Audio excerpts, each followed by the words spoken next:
soyez bénis, que la grâce de Dieu soit avec vous. Voilà, je vais vous apporter un message que j'ai eu cette semaine.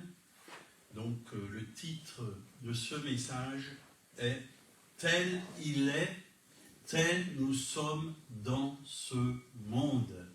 Est-ce que vous croyez que tel est Jésus au ciel, que nous sommes dans ce monde comme lui, à son image, à sa ressemblance? Est-ce que vous le croyez? Il y en a un qui y croit, c'est déjà pas mal. Hein? Merci Seigneur. Moi j'y crois, parce que c'est la Bible qui le dit, c'est l'apôtre Jean qui le dit. Dans 1 Jean 4, versets 16 à 21, nous allons lire ce passage. Et nous avons connu l'amour que Dieu a pour nous, et nous avons cru. Dieu est amour, et celui qui demeure dans l'amour demeure en Dieu, et Dieu demeure en lui. Tel il est, tel nous sommes aussi dans ce monde. C'est en cela que l'amour est parfait en nous, afin que nous ayons de l'assurance au jour du jugement. La crainte n'est pas dans l'amour, mais l'amour parfait bannit la crainte, car la crainte suppose un châtiment. Et celui qui craint n'est pas parfait dans l'amour. Pour nous, nous l'aimons, parce qu'il nous a aimés le premier. Si quelqu'un dit « j'aime Dieu » et qu'il haïsse son frère, c'est un menteur. Car celui qui n'aime pas son frère, qu'il voit, comment peut-il aimer Dieu qu'il ne voit pas? Et nous avons de lui ce commandement, que celui qui aime Dieu aime aussi son frère. Amen. Amen. Donc, on vient de lire dans 1 Jean 4, 16, « Et nous avons connu l'amour que Dieu a pour nous, et nous avons cru. Dieu est amour, et celui qui demeure dans l'amour demeure en Dieu, et Dieu demeure en lui. » Dieu habite en nous, si on a reçu cet amour divin, cet amour de Dieu. Et dans Romains 5, il est écrit « Or l'espérance ne trompe point, parce que l'amour de Dieu est répandu dans nos cœurs par le Saint-Esprit qui nous a été donné. » Donc l'amour de Dieu a été répandu dans nos cœurs. Est-ce que vous l'avez reçu, cet amour? Moi, quand j'ai reçu cet amour, je peux vous dire, toutes sortes de blessures, de souffrances qu'il y avait au fond de moi-même, toutes sortes de questions que je me posais, ben, tout est devenu lumière, guérison, et j'ai su que Dieu, vraiment, vivait par son esprit en moi, que Dieu habitait en moi par son esprit, dans mon cœur. Et c'est à cause de cela que j'ai pu aimer même ceux qui me voulaient du mal. Et surtout la police, parce que je n'aimais pas la police. Avant ma conversion, j'avais une horreur. Je détestais la police, et si j'aurais pu tuer un policier, je l'aurais fait. Mais quand l'amour de Dieu est rentré dans mon cœur, je suis allé voir un policier, et j'ai parlé avec un policier, et j'étais heureux de le voir, tout simplement. Je lui ai posé des questions, il m'a répondu, et j'ai réalisé que c'était un homme comme tout le monde, et que c'est aussi Dieu qui a mis les policiers sur cette terre. Vous vous rendez compte, s'il n'y avait pas de policiers, on ferait n'importe quoi, on vivrait n'importe comment, mais c'est Dieu qui a voulu la loi sur cette terre. Et la loi n'est pas spécialement mauvaise. Bien sûr, il y a des lois qui sont mauvaises, mais en général, la loi, c'est pour nous aider. Le code de la route, c'est bon. La parole de Dieu, c'est le code de la route de Dieu. On a besoin du code de la route de Dieu. Si on n'observe pas le code de la route, qu'est-ce qui se passe? On fait un accident. Si tout le monde veut passer là au feu rouge, ça cogne. Ben, si on ne respecte pas la parole de Dieu, on va se cogner les uns les autres. On ne va pas s'aimer les uns les autres, comme Jésus vous l'a dit. Aimez-vous les uns les autres, comme je vous ai aimé. Important que nous puissions vivre selon la parole de Dieu et surtout avec ce premier commandement que Jésus nous a donné. Aimez-vous les uns les autres comme je vous ai aimé. Aime ton prochain comme toi-même. Comme toi-même. Il y a des gens qui n'arrivent pas à s'aimer soi-même. Et quand ils se regardent dans une glace, ils se trouvent pas bien. Ils ne se trouvent pas beaux. Moi, j'ai appris à me regarder dans une glace et à me dire, je suis beau. Dieu m'a réussi. Il a voulu que je sois comme ça. Il a voulu que j'aie telle et telle taille. Il a voulu que j'aie des cheveux. Avant c'était noir, maintenant je les ai gris ou blanc. Ben, je m'accepte comme Dieu a mis tout ça dans mon être intérieur et dans mon corps. Il a mis plein de choses, mais j'accepte ce que Dieu a fait dans ma vie. Et tous les complexes que j'avais, ben, se sont évaporés. Ils sont partis. Donc, soyons de ceux qui voyons comme Dieu voit. Et quand on se voit comme Dieu nous voit, comment Dieu nous voit, ben, il nous a créés comment? À son image et à sa ressemblance. On n'est pas des moins que rien. Dieu nous a bien créés. Il a fait de nous de merveilleuses créations. David l'a dit, je te loue de ce que je suis une créature si merveilleuse. Donc, soyons des messagers d'amour avant tout, parce que Dieu est amour. Et si Dieu est amour, nous sommes créés à son image, nous sommes amour. Si Dieu est joie, et Dieu se réjouit quand il voit ses enfants, il nous sourit, parce qu'il est heureux de nous voir. Ben, soyons joyeux. L'apôtre Paul l'a bien compris, il l'a dit plusieurs fois dans sa parole. Soyez toujours joyeux. Jésus a dit que votre joie soit parfaite. Amen.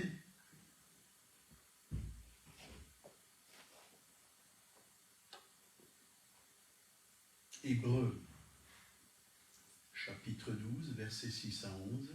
Car le Seigneur châtie celui qu'il aime. Ah, ça, on n'aime pas entendre. On n'aime pas entendre ces choses. Mais c'est aussi de l'amour, ça. C'est aussi de l'amour. Et on va voir, vraiment, on va continuer. Car le Seigneur châtie celui qu'il aime et il frappe de la verge tous ceux qu'il reconnaît pour ses fils. Supporter le châtiment, c'est comme des fils que Dieu traite. Car quel est le fils qu'un père ne châtie pas? Mais si vous êtes exempts du châtiment auquel tous ont part, vous êtes donc des enfants illégitimes. Et non des fils d'ailleurs, puisque nos pères, selon la chair, nous ont châtiés et que nous les avons respectés, ne devons-nous pas, à bien plus forte raison, nous soumettre au Père des esprits pour avoir la vie? Nos pères nous châtiaient pour peu de jours, comme ils le trouvaient bon, mais Dieu nous châtie pour notre bien, afin que nous participons à sa sainteté. Il est vrai que tout châtiment semble d'abord un sujet de tristesse et non de joie, mais produit plus tard, pour ceux qui ont été exercés, un fruit paisible de justice. Donc, on a besoin d'être corrigé. Si vous aimez vos enfants, qu'est-ce que vous allez faire? Vous allez les corriger. Vous allez vraiment les corriger. Vous allez être là pour corriger vos enfants. Parce que vous aimez vos enfants. Vous ne voulez pas qu'ils aillent dans la mauvaise direction, au mauvais endroit. Et qu'ils font des choses qui ne sont pas à la gloire de Dieu. Donc, Proverbe 13, verset 24, « Celui qui ménage la verge est son fils, mais celui qui l'aime cherche à le corriger. » Bien sûr, il y a une façon de corriger. On ne va pas frapper durement à blesser un enfant, on doit le faire avec amour. On doit faire comprendre que voilà, il y a des choses qui ne vont pas dans nos vies, et quand on le fait avec amour, c'est bon. On comprend. Quand Dieu nous dit, là, tu n'es pas sur le bon chemin, là, ça ne va pas dans ta vie, reconnaissons que ça ne va pas. Mais Dieu nous prévient avec amour. Mais alors, nous aussi, si on est sincère, on va dire, Seigneur, c'est vrai, là, j'ai fauté, là, ça ne va pas, là, j'ai dévié. Pardon, Seigneur, aide-moi, que je puisse vraiment être agréable. Amen. Donc, Apocalypse 3, verset 19, « Moi, je reprends et je châtie tout ce que j'aime. » Donc, Dieu nous châtie parce qu'il nous aime. C'est-à-dire, Dieu nous corrige. Je préfère utiliser ce mot, corriger. Parce qu'il nous aime. Parce qu'il veut nous emmener sur le chemin de la sainteté, de la sanctification. Et c'est important que nous puissions vraiment marcher avec lui, être à son écoute. Alors on revient à 1 Jean 4, verset 17. Tel il est, tel nous sommes aussi dans ce monde. Donc, ce qu'on peut voir, c'est que Christ, il n'est pas seulement au ciel, mais il est aussi ici, dans ce monde, au travers de l'Église, au travers de l'épouse qu'il est en train de réparer. Donc il est là, par son esprit, il vit en nous, il habite en nous. D'ailleurs, Galates nous le dit très bien, Galates chapitre 2, verset 20, il nous a dit, « J'ai été crucifié avec Christ, et si je vis, ce n'est plus moi qui vis, c'est Christ qui vit en moi. Si je vis maintenant dans le monde, je vis dans la foi au Fils de Dieu qui m'a aimé et qui s'est livré lui-même pour moi. Ce n'est plus moi qui vis, c'est Christ qui vit en moi. » Vous voyez, Christ n'est pas seulement au ciel, mais il vit en chacun d'entre nous. Nous sommes les représentants de Christ sur cette terre. Dieu nous conduit et nous sommes sa voix. Bien sûr, nous sommes son cœur, nous sommes sa voix. Nous sommes son cœur pour aimer ceux qui sont autour de nous, sa voix pour faire connaître aux hommes la bonne nouvelle et le plan de Dieu aussi, que Dieu a tant aimé le monde qu'il a donné son Fils unique. Le monde a besoin d'entendre cela. C'est important qu'il l'entende. Donc, nous sommes ses mains aussi pour dire bonjour à quelqu'un, lui serrer la main. Ça fait toujours du bien quand quelqu'un vient vous serrer la main. Et aussi, s'il a des besoins, peut-être lui donner quelque chose. C'est avec les mains qu'on donne. Bon, on peut aussi donner des paroles d'encouragement avec la bouche. On peut faire beaucoup de choses avec notre corps. Et si quelqu'un est malade, on peut prier pour lui, on peut lui imposer les mains. Ils imposeront les mains aux malades et les malades seront guéris. Voilà ce qu'on peut faire. On peut faire beaucoup de choses. Avec nos pieds, nous sommes son corps. Dieu veut utiliser nos pieds pour qu'on aille dans des endroits où il nous conduit. Il me conduit vers de verts pâturages, près des eaux paisibles. Il peut vous conduire chez votre voisin, vous l'invitez tous, soit vous l'invitez à boire un café et à parler avec lui, ou il peut vous conduire dans toutes sortes d'endroits où il désire que vous soyez. Et c'est important d'être au bon endroit, au bon moment, avec la bonne parole et les bonnes personnes. C'est important. Et parfois, on est au mauvais endroit, là où Dieu ne veut pas qu'on soit. Il y a beaucoup de gens ce matin qui auraient peut-être dû être là pour écouter la parole de Dieu. Ils sont restés chez eux, voilà, au lit, ils dorment, ou ils font autre chose, je ne sais pas. Dieu le sait, mais peut-être que Dieu les appelait à venir. Ils ne sont pas venus, ils ont désobéi. Et ça, c'est dommage. Dommage. Parce que Dieu veut leur parler. Bien sûr qu'il peut nous parler aussi au travers du live, mais ça c'est pour dépanner. Si vraiment vous êtes malade, vous ne pouvez pas vous déplacer, c'est bon. Mais si vous pouvez venir, parce que le corps a chaque membre. Et il est important que les membres soient là, que nous puissions vraiment être unis ensemble, que nous puissions nous encourager ensemble, nous édifier ensemble, marcher ensemble pour la gloire de Dieu. C'est vrai que c'est la fête des pères aujourd'hui, et bonne fête à tous les papas, que Dieu bénisse chaque père et On a un Père qui est dans le ciel, mais d'abord à lui je souhaite une très bonne fête, parce qu'il nous aime tellement. Ayons un cœur reconnaissant, parce qu'il a envoyé son Fils Jésus-Christ pour nous racheter, pour nous sauver, pour nous purifier, nous justifier, nous libérer des ténèbres, nous donner la vie. Ça c'est la reconnaissance, mais soyez aussi reconnaissants. Quand il y a la fête des pères ou la fête des mères, soyez reconnaissants. Allez vers vos pères, vos mères. C'est important de les honorer afin que vous ayez une longue vie sur la terre. Il y a des promesses si vous honorez vos parents. Il y a des promesses. Donc l'Esprit de Dieu habite en vous. Cela signifie que Christ est en vous, comme on vient de le lire à la parole. Et si Christ est en vous, donc il vit en vous par une personne, c'est le Saint-Esprit. C'est aussi une personne. Il vit en nous par le Saint-Esprit. Vous êtes ses membres, chacun pour sa part. Ça c'est dans 1 Corinthiens 12, verset 27. Vous êtes le corps de Christ et vous êtes ses membres, chacun pour sa part. Christ vit sur la terre au travers de son corps. Nous sommes ses membres. Si nous réalisons cela, que nous sommes son corps sur la terre, que la même vie qui est en Christ est en nous, parce que s'il vit en nous, c'est sa vie en nous, c'est son amour en nous, c'est sa paix en nous, c'est sa joie en nous, c'est sa bonté en nous. Nous devons manifester qui est Christ.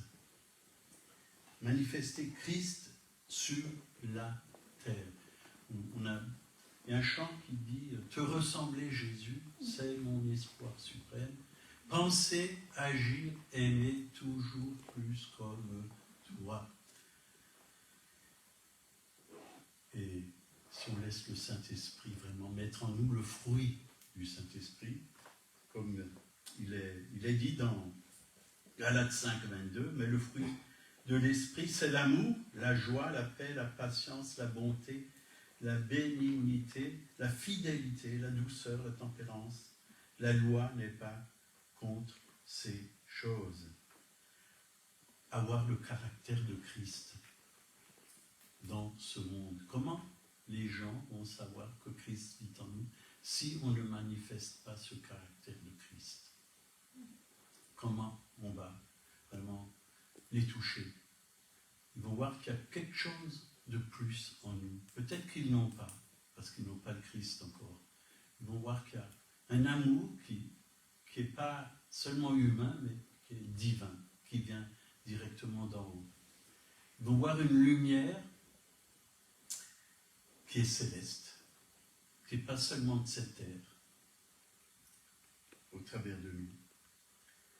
C'est ça, si on ressemble à Jésus, on va être efficace. Et alors on pourra dire, tel il est, tel nous sommes aussi dans ce monde. C'est la même vie que Christ en nous. La même vie que Christ qui est au ciel, qui est en nous. C'est important que nous puissions avoir cette vie. Mais pour avoir cette vie, nous devons chercher Christ. Nous devons toujours, comme dit la parole de Dieu, le contempler. Et quand nous le contemplons, nous sommes transformés de gloire en gloire à son image et à sa ressemblance, de gloire en gloire.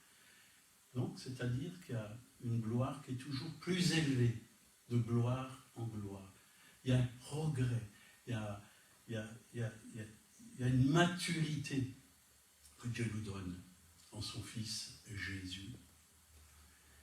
Dans la Bible, quand ils ont vu Pierre et d'autres disciples, ils ont dit, c'est des hommes qui ont été avec Jésus. Ils étaient avec Jésus, parce qu'ils parlaient comme lui. Ils manifestaient Jésus comme le caractère de Jésus partout où ils allaient. Ils le manifestaient. Et c'est important que vraiment on puisse s'attacher au Seigneur. Et il est écrit dans 1 Corinthiens, chapitre 6, verset 17. Mais celui qui s'attache au Seigneur est avec lui un seul esprit. Un seul esprit. C'est pas moi, simplement mon esprit à moi, mais le Saint-Esprit dans mon esprit qui va se manifester. Je vais penser comme Christ pense. Je vais parler comme Christ parle. Je vais aimer comme Christ aime. Je vais avoir la sagesse que Christ a. Amen. Amen. Donc on va prendre maintenant 1 Jean 15, verset 5. Je suis le cep, vous êtes les sarments. Celui qui demeure en moi et en qui je demeure porte beaucoup de fruits, car sans moi vous ne pouvez rien faire. Celui qui demeure en moi et en qui je demeure, donc cela parle d'unité, d'être un avec le Christ. Porter beaucoup de fruits. Donc ça, c'est le fruit vraiment du Saint-Esprit. Une vigne, qu'est-ce qu'elle elle va porter comme fruit? Du raisin. Du raisin. C'est bon le raisin. Mais la Bible nous parle de la vigne. Hein. Elle nous parle beaucoup de la vigne. Donc elle nous dit que Jésus est le cep et nous sommes les sarments. Dans Jean 15, hein, Jésus est le cep et nous sommes les sarments. Donc la sarment, il est attaché au cep, c'est-à-dire Jésus, à Jésus. Nous sommes attachés à Jésus. Et la sève qu'il y a dans le cep, elle vient la sève qui est dans le sarment vient du cep. Elle vient directement du cep. Et on va porter le fruit de Dieu. Le fruit de Dieu. Et si on lit la vie de Jésus dans les évangiles, on peut voir le fruit que Jésus a apporté. Partout où il allait, il se passait quelque chose. Il a pardonné à la femme adultère, par exemple. Et il a pardonné à beaucoup de personnes. Il a aimé les gens quand ils étaient dans la souffrance, dans la maladie. Il leur a apporté la guérison. C'est la vie du Christ qui s'est manifestée. Quand les gens avaient faim, alors qu'ils étaient là en foule, et qu'il n'y avait pas assez de pain ni de poisson, il a multiplié le pain et le poisson. Il a nourri la foule. Aujourd'hui, les gens, oui, peut-être qu'ils ont faim de pain, de nourriture, de ce monde, mais il y a aussi la nourriture céleste. Il y a des gens qui ont faim de Dieu. Ils ont besoin de la lumière de Dieu. Ils ont besoin de la parole de Dieu. La parole de Dieu, c'est une nourriture pour nos âmes. Et c'est bon de manger cette nourriture, parce que ça va aussi nous rassasier. Rassasier nos âmes. Ça va nous satisfaire.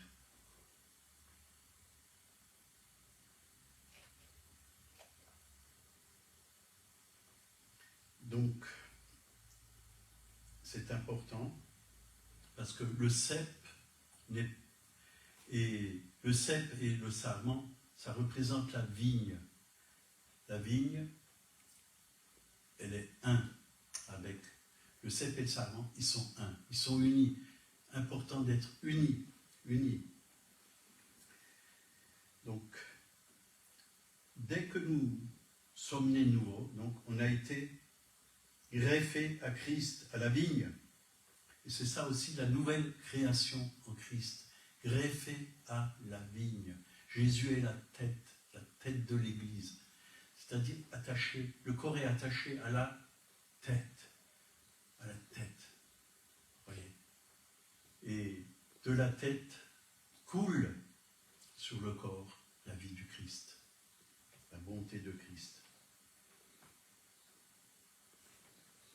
Donc, que nous puissions vraiment, chaque jour, être attachés à Christ. On a vite fait de se détacher par notre désobéissance. On a vite fait. Mais c'est qui dirige le corps? Parfois, on veut se diriger soi-même. on veut faire les choses selon nos désirs, selon notre propre volonté. Mais le Seigneur, il ne veut pas que ça soit ainsi. Colossiens 1, verset 18, il est la tête du corps de l'Église. Donc ça veut dire, s'il est la tête, qu'il dirige le corps, il ordonne les pas du corps. Le corps dépend de la tête pour la direction, pour la sécurité. Le corps du Christ, donc la nouvelle création, n'a pas de vie propre. Nous ne nous appartenons plus à nous-mêmes, dit la parole de Dieu. Nous avons été rachetés par le sang de Jésus. Nous lui appartenons, esprit, âme et corps. Donc, laissons-le nous diriger. Ne prenons pas simplement des chemins qu'il ne nous a pas montrés, puisqu'on a envie de faire ci, on a envie de faire ça. C'est vrai. Et moi, je sais que depuis que je connais Jésus-Christ, je sais que ma place, elle est à l'église. Quand il y a des réunions, ma place est là avec les frères et sœurs. Elle est là. C'est ma place. C'est pour ça, à moins que je ne peux pas venir, que je suis malade, que je suis au lit, ou que je sois à l'hôpital, mais sinon ma place, elle est là, avec les frères et sœurs, parce que nous sommes le corps. Nous sommes le corps. J'ai besoin de mes frères et sœurs. J'ai besoin de ma famille. Nous sommes la famille de Dieu. J'ai besoin des autres. Ils étaient tous ensemble, acte des apôtres, le jour de la Pentecôte. Tous ensemble. Vous voyez, ils étaient unis. Ils étaient 10 jours. 10 jours ensemble. Ils ont prié, ils ont cherché Dieu. Et le Saint-Esprit est descendu. Tout à coup. Tout à coup. Il a dit tout à coup. Le Saint-Esprit est descendu comme un souffle violent. Et ils étaient tous baptisés du Saint-Esprit. Ils ont reçu de la tête le Saint-Esprit. Le Saint-Esprit.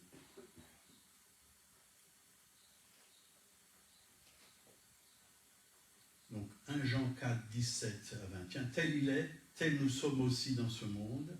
C'est en cela que l'amour est parfait en nous, afin que nous ayons de l'assurance au jour du jugement. L'amour est parfait en nous. Combien j'entends parfois dire des gens, « Oh, je ne suis pas parfait. Je ne suis pas parfait. » Mais si vous cherchez dans la parole de Dieu, tout ce que Dieu nous donne est parfait. Il ne va pas nous donner quelque chose d'imparfait. L'amour de Dieu est parfait. La bonté de Dieu, c'est parfait. La joie de Dieu, c'est une joie parfaite. Demandez et vous recevrez afin que votre joie soit parfaite. Dieu n'est pas un Dieu imparfait. Nous, on a peut-être des défauts, mais quand on est attaché au ciel, tout ce qui est imparfait, ça part. Et c'est le parfait qui vient. C'est la vie de Dieu qui est parfaite qui vient en nous. C'est la bonté de Dieu qui est parfaite en nous. On va aimer comme Dieu nous a aimés. On va être bon parce que Dieu est bon. On va pardonner parce que Dieu pardonne. On va peut-être souffrir parce qu'on aura la compassion de Christ pour un malade.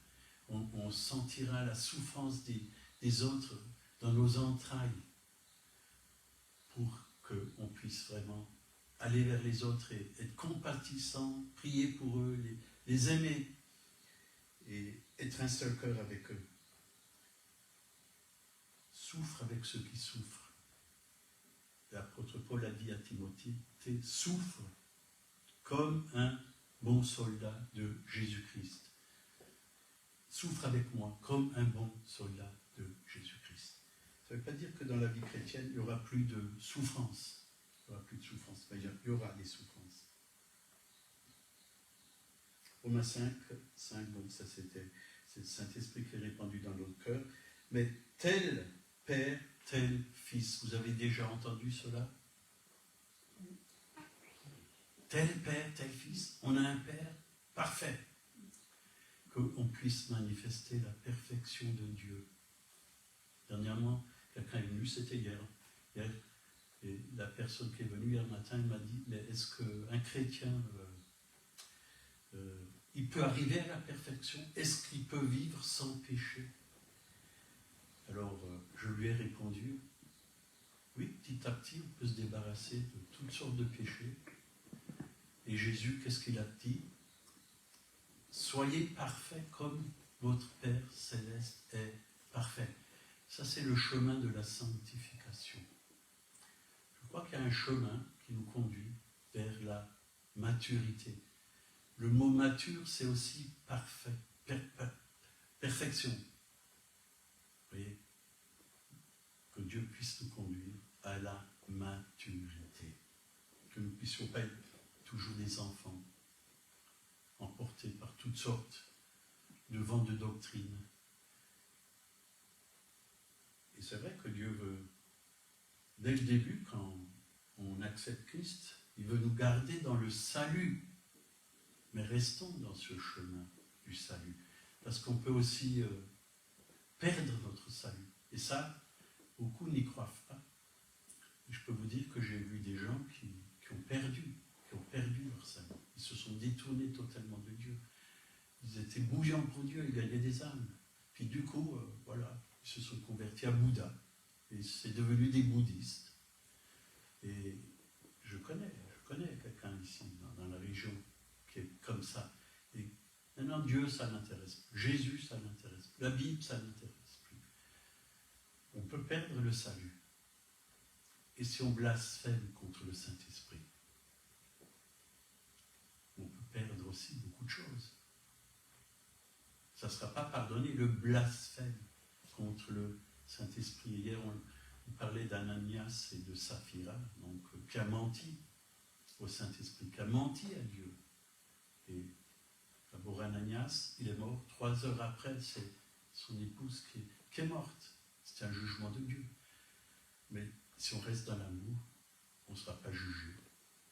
Parce qu'on aura le caractère de Dieu. Et quand on ira devant le trône de Dieu, quand ça sera le jour du jugement, Dieu va nous accueillir, il va nous dire, les bras ouverts, il va nous accueillir, bon et fidèle serviteur, rentre dans la joie de ton maître. C'est la parole de Dieu qui le dit. Mais Dieu ne veut pas que vous perdez votre salut. Il veut que vous gardez ce que vous avez reçu.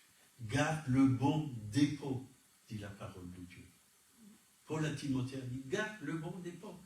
L'apôtre Paul a déposé dans le cœur de Timothée un enseignement fort, puissant. Du roc, Jésus, c'est le rocher des siècles. Je bâtirai mon église. L'église, elle est bâtie sur Jésus-Christ. On va continuer. Jean 3, 6. Celui qui est né de la chair est chair, mais celui qui est né de l'esprit est esprit. Donc par la nouvelle naissance biologique, bien sûr, par notre naissance biologique, nous avons reçu le caractère et la vie de notre Père terrestre. On a hérité des choses de nos parents.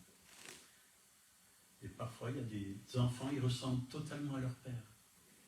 Ils ont le même regard, ils ont la même coupe de cheveux. Ils se ressemblent. Tel père, tel fils. Et c'est vrai que par Adam et Ève, on a hérité le péché, on a hérité toutes sortes de mauvaises choses. Mais maintenant, nous sommes héritiers de Dieu, co-héritiers avec Christ. Et on veut ressembler à Jésus. On veut ressembler à Jésus. Et l'apôtre Paul, il a dit dans Romains 1, verset 9, « Dieu que je sers en mon esprit dans l'évangile de son Fils. » Dieu que je sers en esprit. Dieu est esprit, ben nous aussi, hein, celui qui est esprit, oui, nous sommes aussi esprit. Bien sûr, on a une âme, on a aussi un corps, mais le nouvel homme en Christ, c'est dans l'esprit que ça commence. Bien sûr qu'on aura un corps nouveau. Ça commence dans l'esprit. Dieu vient habiter dans notre esprit, et dans notre esprit, c'est la vie de Dieu qui est manifestée. Et cette vie de Dieu, elle ne doit pas seulement rester dans notre esprit, elle doit descendre dans notre âme et guérir notre âme, restaurer mon âme. Elle doit restaurer notre caractère, nos pensées. Elle doit restaurer notre cœur. Parce que bien souvent, il y a encore des choses qui doivent être mises à la lumière au fond de notre cœur. Il y a peut-être des racines encore qui ont besoin d'être coupées. Je pense à Lazare quand il est sorti de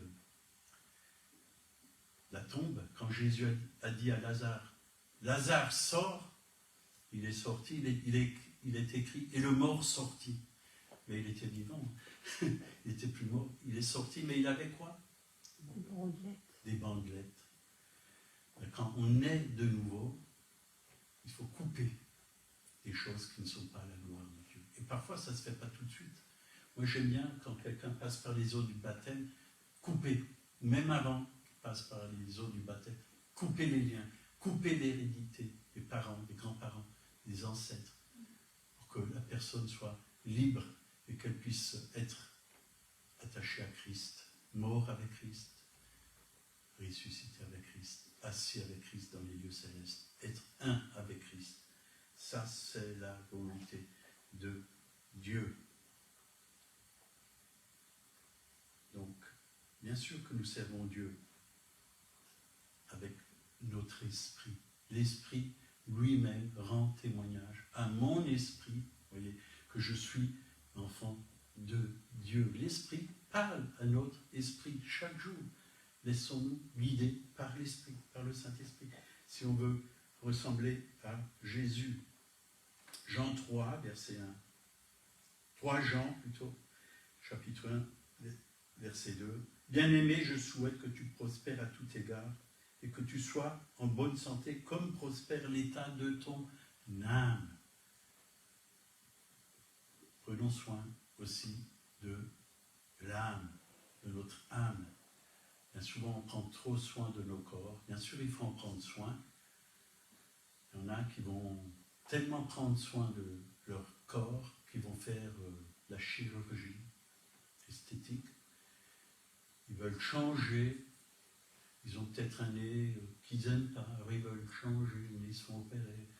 Ou des oreilles comme les éléphants. Un peu. Et il y en a qui font de la chirurgie. Hein. Ils changent leurs oreilles. Hein. Ça existe. Vous rigolez, mais ça existe. Et plein de parties de leur corps, ils veulent changer. Ils veulent changer parce qu'ils ne sont pas bien dans leur âme. Ils n'acceptent pas qui ils sont. Mais que nous puissions vraiment nous accepter et être changés à l'intérieur. Et quand on est changé de l'intérieur, ce qu'il y a à l'intérieur, ça va se manifester à l'extérieur. Si tu as de l'amour dans ton cœur, ça va se manifester à l'extérieur. Si tu as de la joie dans ton cœur, ça va se manifester à l'extérieur. L'homme regarde à l'apparence, mais Dieu regarde au cœur. Au cœur. Donc, nous devons soigner notre âme. Parce que, bien souvent, l'âme est malade. Beaucoup de gens ont l'âme malade. Et Dieu veut guérir nos âmes. Dieu veut restaurer nos âmes. Dieu veut mettre la vie dans nos âmes. Tel il est, tel nous sommes dans ce monde. Nous avons été créés donc à l'image et à la ressemblance de Dieu. Donc Dieu est amour. Notre image, c'est aussi l'amour, parce que nous sommes faits comme lui. Donc,